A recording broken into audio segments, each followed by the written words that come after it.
আমাদের আজকের রেসিপি নিরামিষ লাউ ঘন্ট।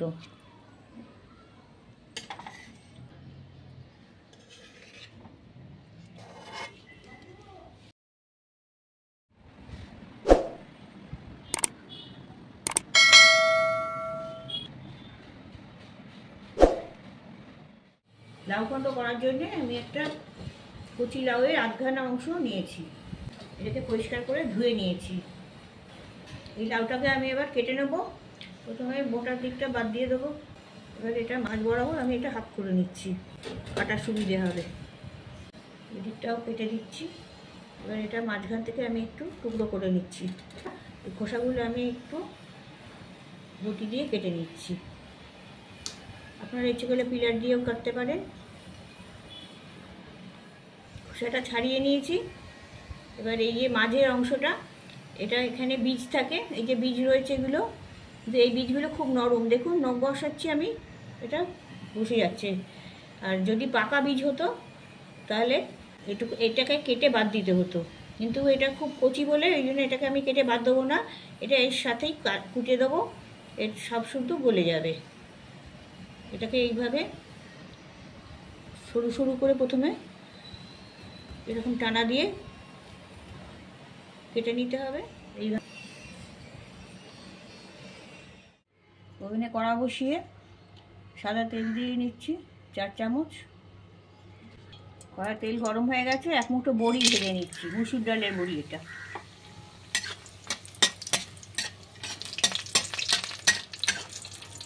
এটা হয়ে গেছে, তুলে নিচ্ছি।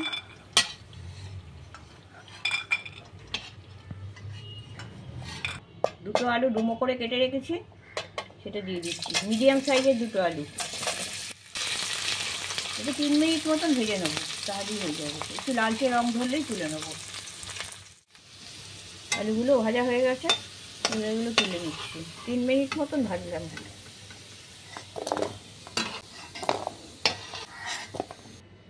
এবার ওই তেলেই দুটো তেজপাতা, একটা শুকনো লঙ্কা হাফ করে কেটে দিচ্ছি, দুটো ছোটো এলাচ, এক টুকরো দারচিনি আর 1 চা চামচ গোটা জিরে, এগুলো দিয়ে দিচ্ছি। এগুলোকে ঘুরিয়ে নেবো। লাউটা কেটে রেখেছিলাম সেটা দিয়ে দিচ্ছি। একটু নাড়াচাড়া করে নেবো তেলে। আপনারা ইচ্ছে করলে সরষের তেলেও এটা করতে পারেন। লাউতে প্রচুর ফাইবার আছে, যা ডায়াবেটিস রোধ করতে ও হজম শক্তি বাড়াতে সাহায্য করে। আর পটাশিয়াম ও জিঙ্ক আছে, যা হার্ট সুস্থ রাখতে সাহায্য করে। যারা আমাদের ভিডিওটা দেখছেন তারা অনেক সময় সাবস্ক্রাইব করেন না। তাদের কাছে আমাদের অনুরোধ, এই চ্যানেলটিকে সাবস্ক্রাইব করে নেবেন। আর ভিডিওটা ভালো লাগলে লাইক কমেন্ট করতে ভুলবেন না। একটু টমেটো কুচি একটা দিয়ে দিচ্ছি, একটু মশলা দিচ্ছি।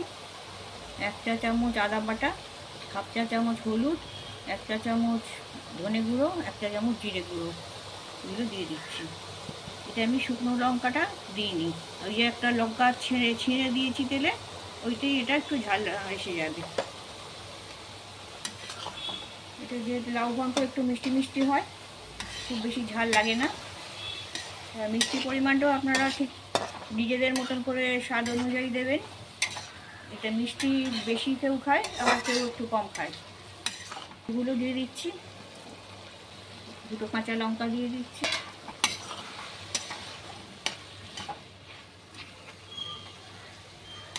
স্বাদ মতো নুন দিয়ে দিচ্ছি, 2 টেবিল চামচ চিনি দিচ্ছি। আপনারা নিজেদের স্বাদ মতন চিনিটা দেবেন। যারা ডায়াবেটিস তারা এই চিনিটা অ্যাভয়েড করবেন। দিচ্ছি। লাউয়ের কথা বললেই লাউ চিংড়ির কথাই প্রথমে মনে পড়ে। আর যেহেতু এটা নিরামিষ তরকারি, তাই আমি এতে একটু বড়ি দিচ্ছি।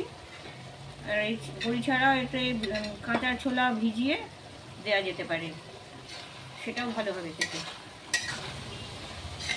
লাউতে জলের পরিমাণ এমনিতেই বেশি আছে, আমি সেই জন্য 1 কাপ মতন জল দিয়ে দিচ্ছি।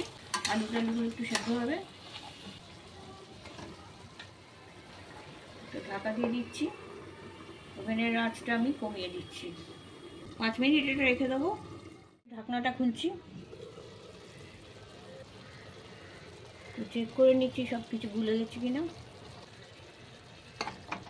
লাউগুলোও গলে গেছে, আলুও গলে গেছে। একটু নাড়াচাড়া করে নিচ্ছি। এটা খুব বেশি শুকনো হয় না, এটা একটু রসা রসা করতে হবে এই তরকারিটা। সব শেষে 1/2 চামচ গরম মশলার গুঁড়ো ছড়িয়ে দিচ্ছি ওপর থেকে, একটু মিশিয়ে দিচ্ছি।